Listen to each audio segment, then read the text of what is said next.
Swastiastu, Dinas Penanaman Modal dan Pelayanan Terpadu Satu Pintu Provinsi Bali terus berinovasi, membangun dan mengembangkan pusat-pusat perekonomian baru guna mendukung pertumbuhan ekonomi masyarakat. Salah satu upaya yang dilakukan adalah membuat video potensi investasi di luar Sarbagita serta hilirisasi atau pengolahan hasil produksinya. Video ini bertujuan menarik minat penanam modal untuk menanamkan modalnya di Provinsi Bali, khususnya di luar Sarbagita, meliputi Kabupaten Jembrana, Buleleng, Bangli, Klungkung, dan Karangasem. Kami berharap melalui video ini dapat menarik serta meningkatkan minat penanam modal untuk berinvestasi di Bali. Terima kasih. Om Santi Santi Santi Om.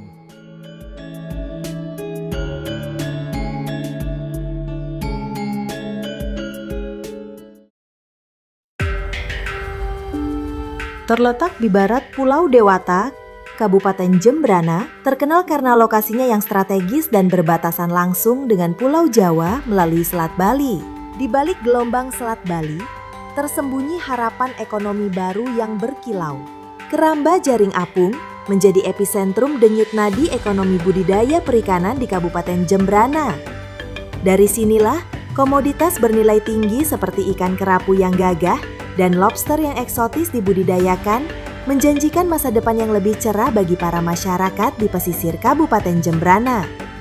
Sebelum ada teman-teman yang budidaya di sekitar sini, saya mencoba punya pemikiran karena di beberapa tempat saya lihat sudah banyak keramba-keramba dan di situ cukup maju seperti contoh di Situbondo, Pasir Putih. Sehingga saya punya pikiran, saya punya laut, kemudian saya pikir potensi lautnya cukup bagus sehingga saya coba bikin keramba dari bambu. Beberapa lama berjalan, bambu ini semakin lama kan semakin rusak, terkendala modal lagi untuk kami membuat keramba itu. Kemudian saya mencoba berkoordinasi dengan pemerintah daerah, dalam hal ini adalah Dinas Kelautan dan Perikanan. Di tahun 2015, 1 tahun kemudian terrealisasi keramba dengan jumlah 8 lubang.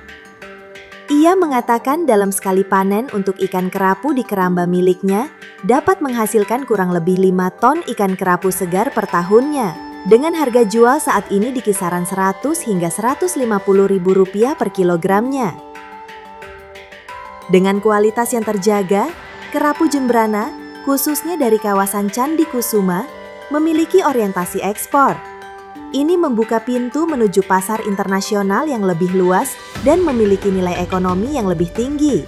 Kalau pemasaran sementara ini ya kami tidak terlalu kesulitan dalam hal pemasaran. Untuk pasar lokal kami ada Denpasar, hotel dan restoran, kemudian ada juga yang ke Surabaya maupun Jakarta. Nah untuk kalau pasar ekspor tujuannya adalah Hong Kong, Cina.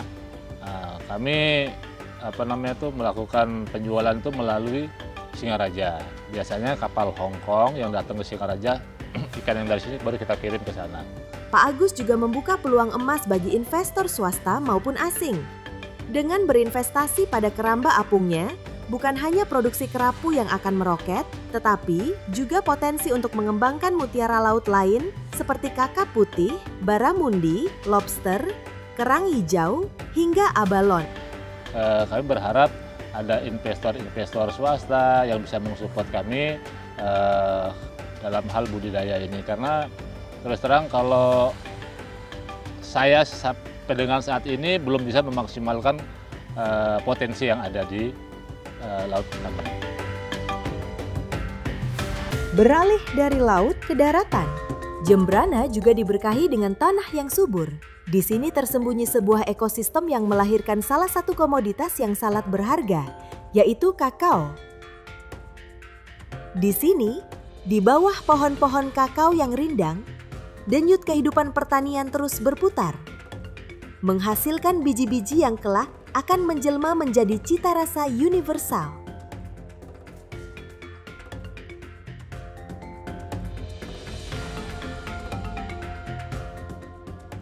kenapa kakao yang Tiang kembangkan, komunitas kakao adalah memang Tiang tahu bahwa kakao yang ada di Jembrana, khususnya yang ada di desa Tiang, dari awalnya itu memang ada, dan salah satu kakao terbaik. Makanya Tiang kembangkanlah kakao Niki. Berkat bimbingan Kadek Suwantara, kualitas biji kakao dari desa mereka meningkat signifikan. Begitu pula dengan kesejahteraan para petani. Kadek Suwantara mengungkapkan bahwa setiap tahun kelompoknya mampu memproduksi 35 kg biji kakao kering dengan kualitas grade AA yang laku dijual seharga Rp185.000 per kilogram. Kita pasca panennya di satu pintu di kelompok. Tujuannya adalah biar bisa quality control. Kualitinya sama dalam semua biji itu sendiri. Nah, makanya kita dalam community kita di kelompok kita membeli biji basah di petani, dan kita pasca panennya ada pengolahan bijinya itu ada di kelompok. Nah, itu yang menyebabkan kenapa kualitas biji di kelompok kita itu bisa terjaga dan selalu konsisten dia bisa. Kadek Suwantara juga aktif menjalin kemitraan dengan para chocolate maker di Bali, memastikan biji kakao mereka menjadi bahan baku pilihan di industri kreatif lokal. Kadek Suwantara punya ambisi besar. Di tahun 2025 ini, ia menargetkan kelompok tani kakao miliknya mampu meningkatkan produksi biji kakao kering hingga 50 ton. Untuk mewujudkan impian ini, Kadek Suwantara membuka pintu kolaborasi yang selebar-lebarnya dengan investor swasta yang ingin berinvestasi di kelompok tani kakao miliknya. Harapannya, dukungan ini tidak hanya dapat melipat gandakan hasil panen, tetapi juga memungkinkan mereka untuk mengembangkan berbagai produk turunan dari kakao dan membuka potensi pasar yang lebih luas. Besar harapan kami, kelompok kami, koperasi kami bisa dibantu dari dinas-dinas terkait, dari investor yang kami tetap welcome, yang bisa membantu kami, karena ini akan membantu petani terutama, karena semakin bagus kualitas barang, harga semakin bagus, tentu petani sebagai tulang punggung dari ini bisa segi ekonomi mereka bisa terjamin. Nah, itu harapan kami.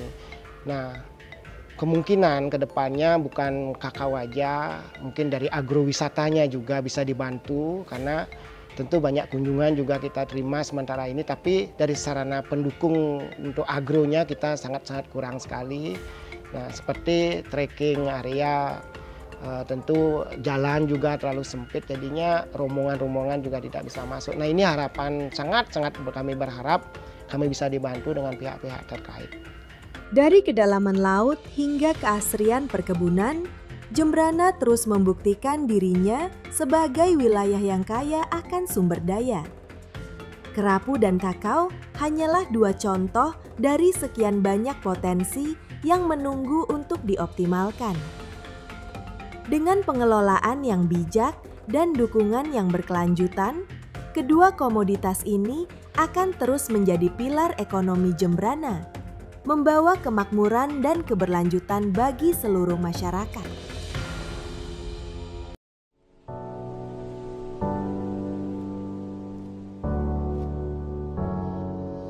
Kabupaten Bangli memiliki luas wilayah sekitar 520,81 km persegi dengan populasi sekitar 270.000 jiwa. Potensi utamanya terletak pada sektor pertanian dan pariwisata. Di antara hamparan hijau Bangli, tersembunyi sebuah harta karun yang telah lama menjadi denyut nadi perekonomian lokal, yaitu kopi. Desa Mengani Kintamani, Bangli, Bali merupakan salah satu daerah yang memiliki potensi besar dalam produksi kopi Arabica, dan daerah ini terletak di ketinggian sekitar 1.000 sampai 1.500 meter di atas permukaan laut, membuatnya menjadi lokasi yang ideal untuk menanam kopi.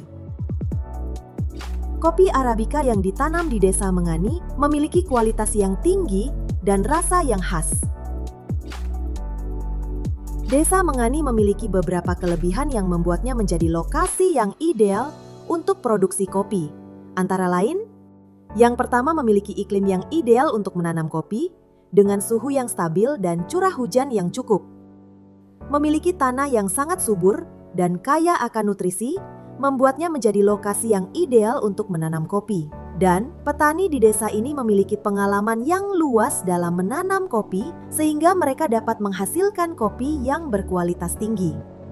Untuk meningkatkan kualitas dan kuantitas produksi kopi agar bisa menghasilkan produk unggulan, pemerintah daerah Kabupaten Bangli dalam hal ini Dinas Pertanian, Ketahanan Pangan dan Perikanan mengharapkan adanya kerjasama investasi dengan pihak profesional ataupun swasta untuk memberdayakan kembali pabrik pengolahan biji kopi milik pemerintah daerah Kabupaten Bangli yang terletak di Desa Mengani. Pabrik pengolahan biji kopi ini dalam beberapa tahun terakhir sudah tidak beroperasi. Pabrik kopi Mengani ini berdiri di atas lahan seluas 3 hektar. Lahan statusnya adalah sertifikat hak milik pemerintah Kabupaten Bangli. Kemudian pabrik ini kalau dilihat dari historinya, dulunya adalah sebagai aset ataupun milik dari PT Perkebunan Nusantara 12. Nah, kemudian tahun 2013 pabrik kopi ini diserahkan ke pemerintah Kabupaten Bangli. Kemudian berikutnya oleh pemerintah Kabupaten Bangli dikerjasamakan dalam bentuk sewa dengan suatu investor. Kemudian sewa itu berlangsung selama 10 tahun. Nah, sejak beberapa tahun terakhir ini memang di pabrik ini tidak ada aktivitas untuk pengolahan. Oleh karena itu, sesuai dengan regulasi pengelolaan barang milik daerah, kami butuh investor atau mitra yang bisa bekerja sama pemanfaatan dalam bentuk sewa. Minimal setahun, kami sih ingin sewa 5 tahun untuk sekali kontrak, nah kemudian boleh diperpanjang pada 5 tahun berikutnya. Nah, untuk nilai sewa, sekali lagi sesuai dengan regulasi pengelolaan barang milik daerah, itu nanti akan dinilai oleh penilai independen dalam ini appraisal. Nah, mengenai lokasi pabrik ini dapat kami sampaikan bahwa lokasi ini ada betul-betul di sentra budidaya kopi di 3 kabupaten, yaitu Kabupaten Bangli sebagai kabupaten terbesar dengan luas areal tanaman kopi sekitar 6.000 hektar. Kemudian di sebelahnya ada Kabupaten Buleleng, yaitu di Kecamatan Sukesade, khususnya Desa Tambakan. Kemudian ada juga berbatasan dengan Kabupaten Badung, yaitu Kecamatan Petang, dengan luas tanaman kopi Arabica juga yang cukup luas. Itu di Kabupaten Bangli aja tiap tahun itu rata-rata 15.000 ton lebih produksi kopi gelondong merah. Gelondong merah inilah yang menjadi bahan baku untuk diolah di pabrik ini. Dengan kapasitas per hari itu 10 ton ceri atau gelondong merah yang bisa diolah dari kapasitas terpasang di pabrik ini. Fasilitas pabrik, fasilitas bangunan-bangunan juga cukup memadai. Kemudian di sekitarnya ada perkebunan kopi, terutama kopi Arabica, yang notabene kopi Arabica Kintamani sudah masuk mempunyai sertifikat indikasi geografis. Penyerapan tenaga kerja lokal diharapkan dapat memberikan dampak yang signifikan bagi masyarakat di sekitarnya. Kalau tenaga kerja lokal tentu kita siap memberikan dukungan karena memang di sekitar pabrik ini rata-rata petani dan mereka adalah mengusahakan tanaman kopi sebagai tanaman utama. Perkebunan kopi di Desa Mengani memiliki potensi ekonomi yang besar. Kopi yang dihasilkan telah diekspor ke berbagai negara dan dapat menjadi sumber pendapatan yang signifikan bagi petani dan masyarakat lokal. Potensi kopi lokal maupun potensi ekspor sangat terbuka luas. Bahkan kopi-kopi kita ini sudah diekspor ke Jepang, terutama pasar Jepang, kemudian termasuk yang terakhir kita ekspor ke Malaysia oleh pengusaha. Nah, kemudian termasuk juga dengan tumbuhnya kopi shop di wilayah Kecamatan Kintamani tentu menjadi potensi juga untuk potensi lokal. Dengan demikian, perkebunan kopi di Desa Mengani, Kintamani, Bangli, Bali merupakan salah satu potensi ekonomi daerah yang perlu dikembangkan dan dilestarikan. Nah, mudah-mudahan kita bisa mendapatkan investor, mitra kerjasama yang tentunya adalah konsepnya saling menguntungkan. Pemerintah daerah Kabupaten Bangli melalui Dinas Perdagangan dan Perindustrian dengan potensi yang dimiliki berupa lahan dan bangunan juga memerlukan kerjasama investasi dengan pihak profesional. Lokasi ini menawarkan investasi yang menjanjikan karena letaknya yang strategis di atas Pasar Singamandawa, Kintamani, Bangli, Bali. Lahan dan bangunan di atas Pasar Singamandawa menawarkan potensi untuk dikembangkan menjadi berbagai fasilitas seperti pusat perbelanjaan, restoran, dan lain-lain. Dibangun pada tahun 2023, di mana bangunan ini berfungsi utamanya sebagai pasar rakyat, yaitu Pasar Singamandawa. Pasar ini terdiri dari 3 lantai, lantai 1 dan lantai 2 itu diperuntukkan untuk pasar rakyat, untuk masyarakat yang ada di sini.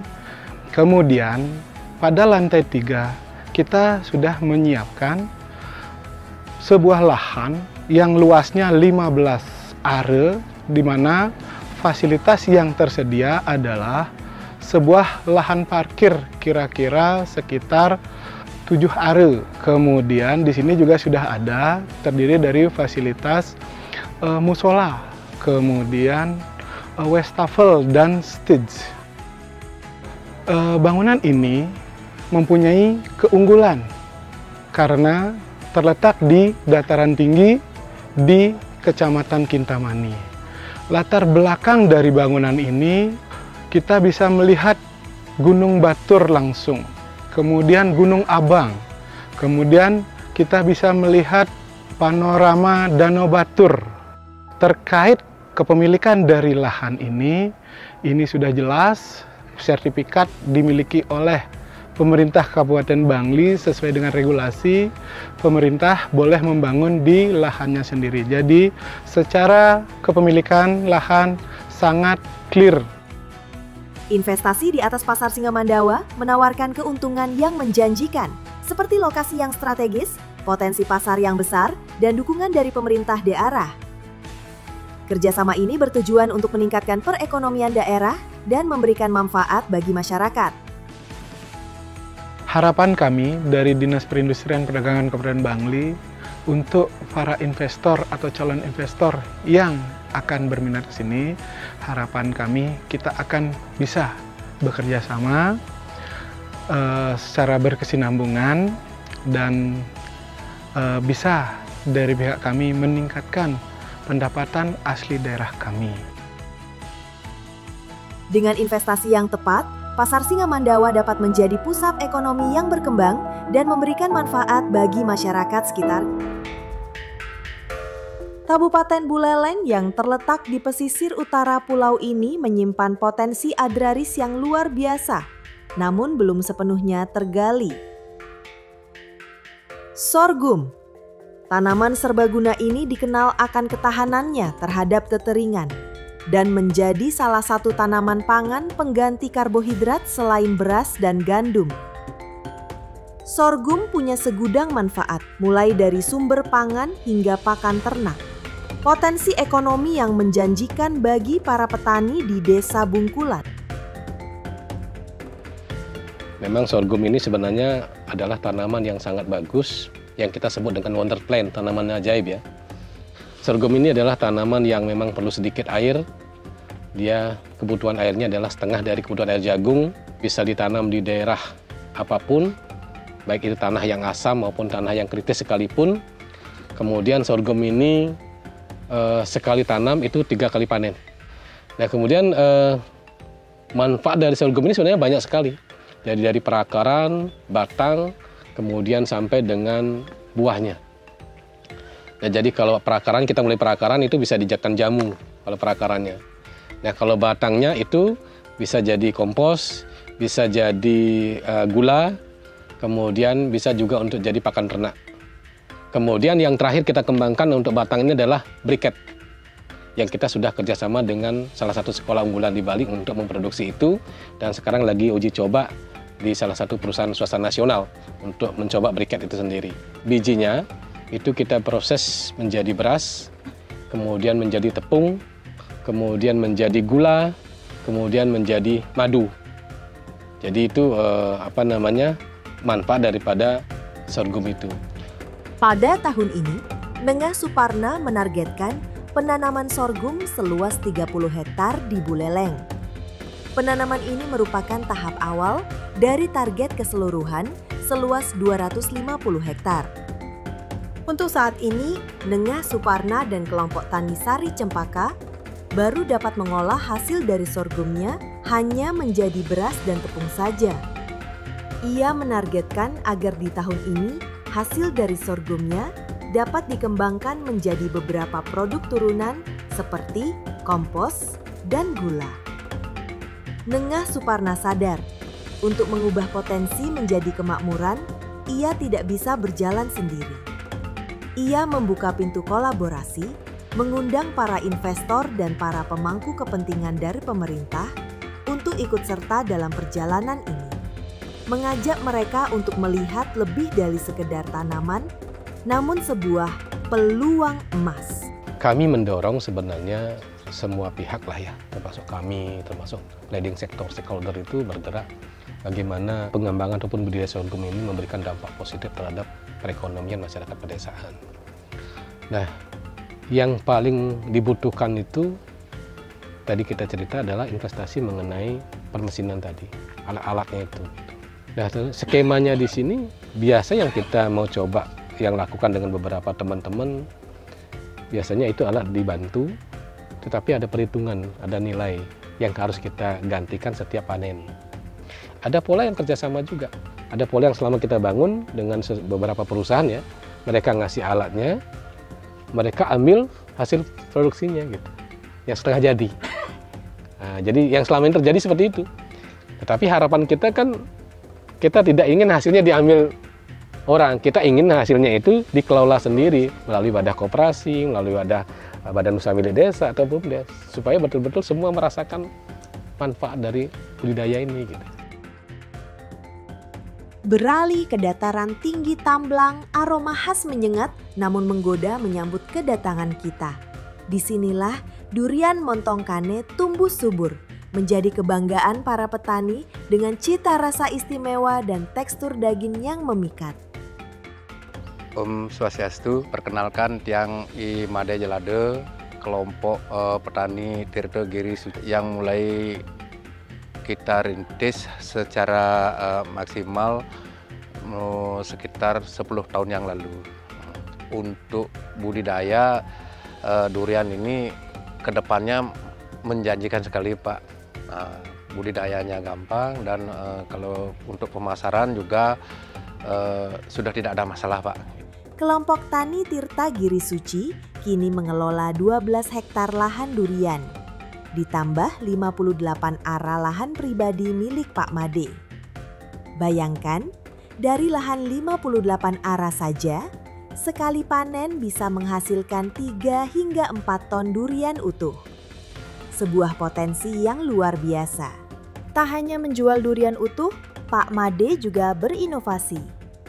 Ia menjual durian beku yang kini sudah merambah pasar hingga ke Jakarta.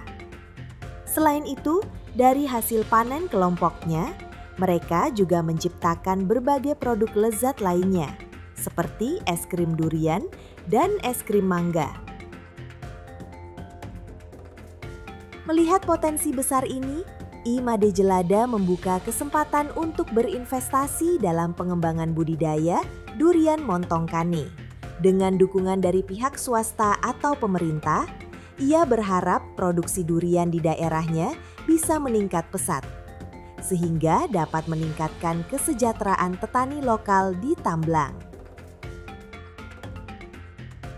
Nengah Suparna dan I Made Jelada bersama-sama mengembangkan produk pangan yang tidak hanya lezat, namun juga bernilai ekonomi tinggi. Bukan sekadar produk, namun sebuah harapan baru untuk meningkatkan kesejahteraan dan menumbuhkan roda perekonomian bagi para petani lokal di Buleleng. Di jantung pesisir Klungkung, sebuah ritual ekonomi berlangsung setiap hari. Inilah sentra pemindangan ikan Desa Adat Kusamba, sebuah seni mengolah ikan yang telah menghidupi masyarakat Klungkung selama bertahun-tahun. Dengan luas lebih dari 2 hektar, sentra pemindangan di Desa Kusamba menampung lebih dari 70 blok pemindangan. Dengan setiap blok diisi oleh 2 hingga 3 pekerja yang bertugas untuk melakukan proses pemindangan. Kami dari Desa Adat selaku pengelola sentra pemindangan, yang mana sentra pemindangan ini dibentuk pada tahun 1999 yang diawali dengan adanya sejumlah pemindang yang berjumlah 73 pemindang. Di luar sentra pemindangan, yaitu di Blok TPI, di sana lagi 4 pemindang, sehingga sentra pemindangan ini pemindangnya berjumlah 77 pemindang. Nah, dari 77 pemindang, tidak setiap hari beroperasinya. Nah, maksimal yang beroperasi setiap hari kurang lebih sampai 50 pemindang. Dalam sehari, sentra pemindangan ini dapat menghasilkan 2-3 ton ikan pindang, di mana hasil dari pemindangan ikan ini dipasarkan di sejumlah pasar di wilayah Denpasar, Gianyar, Bangli, dan juga Klungkung. Untuk bahan ikan segar pemindangan tidak hanya didapat dari nelayan lokal Kusamba saja, namun juga dari daerah-daerah sekitar seperti Karangasem, Tanjung Benoa, Kedonganan, Ambengan, bahkan ada juga yang berasal dari luar pulau seperti Banyuwangi dan Pulau Lombok. Pemasaran dari hasil pemindang ini dipasarkan ke Kabupaten Badung, yaitu di Pasar Kumbesari, Pasar Sanglah, kemudian sampai di Abian Semal. Sedangkan untuk di Kabupaten Gianyar juga dipasarkan di Pasar Gianyar, kemudian ada ke Bangli, Kayu Ambu, kemudian ada juga yang lebih banyak di Pasar Klungkung. Inengah Sumarnaya selaku Badan Pengelolaan Sentra Pemindangan Desa Adat Kusamba berharap bahwa sentra pemindangan ini dapat dikembangkan lagi dari segi infrastrukturnya agar dapat meningkatkan jumlah produksi pemindangan. Harapan kami ke depan pihak pemerintah bisa mengembangkan sentra pemindangan ini supaya orang-orang yang bekerja utawi pemindang di tempat ini merasa nyaman. Nah, terutama dari segi tempat pemindangan ini yang kondisinya seperti ini, ke depan biar bisa dibantu sehingga tempat lokasi pemindangan ini bisa nyaman dan otomatis bisa menghasilkan produksi pindang yang lebih banyak. Di tangan dingin Nengah Sudiarta, ikan pindang segar dari pesisir Kusamba tak lagi sekedar hidangan sehari-hari. Berbekal kearifan lokal dan visi untuk maju, ia melihat potensi tersembunyi dalam ikan pindang. Lahirlah Abon Pindang, sebuah inovasi yang kini digemari banyak orang. Perjalanan usaha ini dimulai pada tahun 2019. Dengan tekad kuat, Nengah Sudiarta membangun bisnisnya dari nol dan merangkul masyarakat sekitar dengan mempekerjakan 6 orang warga lokal sebagai tenaga produksinya. Yang Nengah Sudiarta selaku Ketua KUB Belam Sari Segara. Abon yang pilih karena di samping mudah didapat dan juga untuk olahan abon belum ada di Kusamba. Setiap minggu, dapur produksinya yang sederhana mampu menghasilkan hingga 60 kg abon pindang berkualitas. Nengah Sudiarta tidak ingin berhenti sampai di sini. Beliau memiliki mimpi yang lebih besar, membawa cita rasa abon pindangnya ke seluruh Indonesia. Untuk mewujudkan visinya, ia membuka pintu kolaborasi dan mengundang para investor, baik dari pihak swasta maupun pemerintah. Melalui investasi ini, ia berharap dapat meningkatkan kapasitas produksi, menyempurnakan kualitas, bahkan melahirkan produk-produk olahan ikan inovatif lainnya. Harapan kami ke depan di samping adanya bantuan dari dinas terkait perihal peralatan, kami juga berharap dalam produk kami niki bisa dipromosikan terutama permasalahan pemasarannya.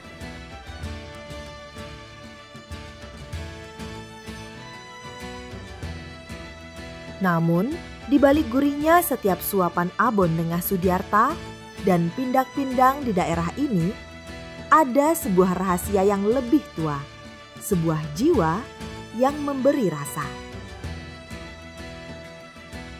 Jiwa itu lahir di hamparan pasir vulkanik yang sama, tempat sebuah alkimia kuno terjadi antara terik matahari, laut biru, dan kesabaran tanpa batas. Inilah tradisi pembuatan garam Pesinggahan. Om Swastiastu, perkenalkan nama Tiang Niketut Purniasih. Tiang di sini sebagai ketua kelompok petani garam yang berada di Desa Pesinggahan. Proses pembuatan garam di sini sudah berlangsung sejak tahun 1950-an. Pada saat itu proses pembuatan garam yang berada di sepanjang pantai Pesinggahan niki dikenalkan oleh Belanda pada zaman dulu. Adapun kendala yang dialami dalam proses pembuatan garam niki hanya kendala di musim hujan aja. Di mana pada saat musim hujan kami tidak bisa produksi garam karena kita sebagai petani garam dalam proses pembuatan garam mengutamakan sinar matahari dalam pembuatan garam niki. Uniknya, kristal-kristal garam murni hasil jerih payahnya jarang ditemukan di pasar tradisional. Sebaliknya, garam ini menjadi primadona bagi industri spa dan hotel-hotel mewah di Bali yang mencari keaslian dan kualitas tertinggi. Garam Pesinggahan menjadi bukti bahwa tradisi yang terjaga memiliki nilai kemewahannya sendiri. Potensi kelautan Klungkung lebih dari sekadar angka dan tonase. Ia adalah tentang rasa yang membentuk identitas. Rasa asin gurih dari laut yang dijaga oleh tradisi. Di setiap gigitan pindang, taburan abon, dan butir kristal garamnya tersimpan kisah ketangguhan, kearifan, dan jiwa masyarakat Klungkung yang tak akan pernah lekang oleh waktu.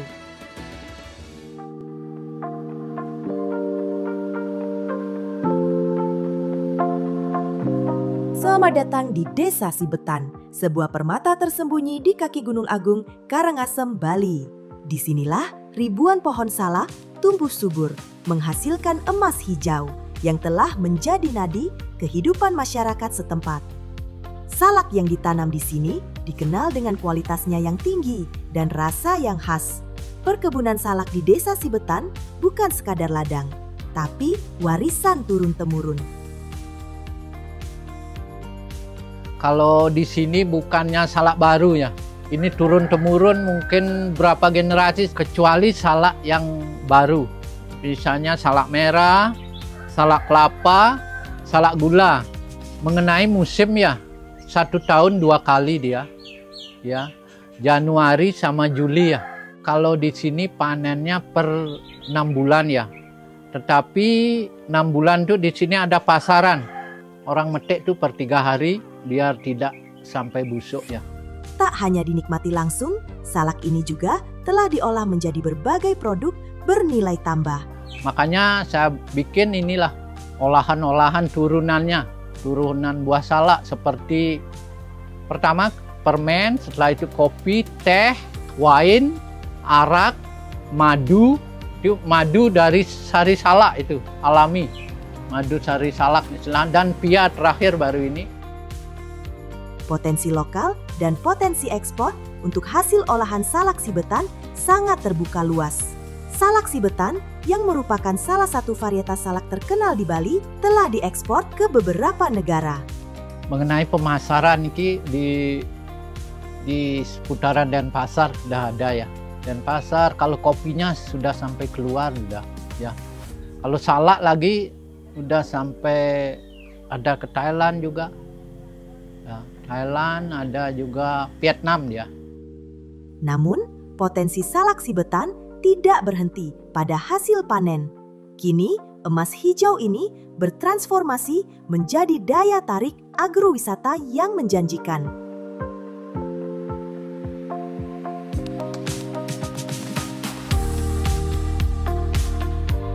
Usaha agro kebun salak Sibetan ini berdiri pada tahun 2019 ya. Itu pertama saya cuma turis-turis yang sini keluar masuk. Cuma keluar masuk, pengenalan pohon salak itu aja. Setelah itu yang punya gagasan juga lain, yang tanam juga selain salak. Karena biar lebih panjang tamunya di sini, menjadi trekking ya, trekking medium. Dari cuma petik salak, bawa ke pasar, itu saya ubah menjadi agro biar ada penambahan nilai, ya, nilainya bertambah itulah nilai. Dengan orang-orang masuk tuh pasti kan menambah penghasilan petani salak itu. Penyerapan tenaga kerja lokal diharapkan dapat memberikan dampak yang baik bagi masyarakat sekitarnya. Mengenai tenaga kerja di sini ya masih lokal ya, yang berhubungan dengan produk 6 ya. Kalau dengan agro ini lebih banyak, tapi itu bukan tetap panggilan istilahnya. Juga orang-orang di sini, sekitar sini. Konsep agrowisata di Desa Sibetan membuka peluang investasi yang luas. Dari pengembangan fasilitas penginapan, restoran dengan menu khas salak, hingga workshop pengolahan salak, semuanya berpotensi memberikan keuntungan yang signifikan. Dengan dukungan infrastruktur, inovasi produk, dan promosi yang tepat, Sibetan berpotensi menjadi destinasi agrowisata unggulan di Bali.